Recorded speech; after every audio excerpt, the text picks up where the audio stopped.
So we're in Clogs, California. We just finished installing a new fitting in the wall here. You've got, we already threw it away, but the fitting was all PVC, so this home was plumbed, rough in, top out, all Schedule 40 PVC pipe. And it's a great pipe if you want to keep it flat in the dirt and whatnot. Up above the floor, we don't like using it for flange or P-traps or anything. It just gets brittle over years, so it's about 20 years old. The fitting that snapped was right there in the wall. So it's a 90-degree, a medium sweep 90-degree turn, and you can see the pipe a little, maybe not there, transition glue right there. So it's PVC pipe in the wall and then a transition to ABS pipe.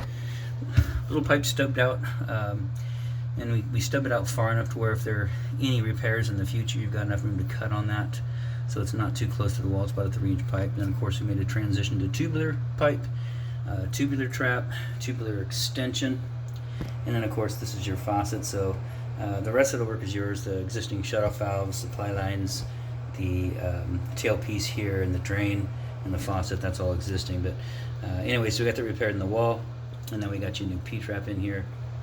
We filled it full of water to make sure that the drain would hold. We don't see any leaking.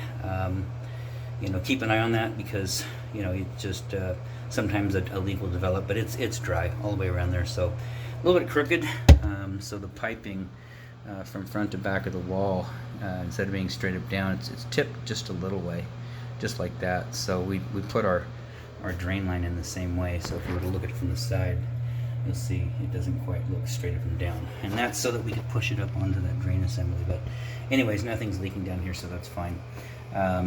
You'll need someone to come back in and do the drywall there. Got a stud on one side, and then nothing over here, and then of course find a little piece like this. It's just a piece of melamine, like 1/8 or 1/4, and drill a new hole, and then once you drill that new hole, you have to split it in half. So you know, and of course if the holes moved over to repair it, we had to cut part of the pipe off, so the drain line is actually moved over. So this won't reinstall like it is, because it's moved over about 3/4 of an inch.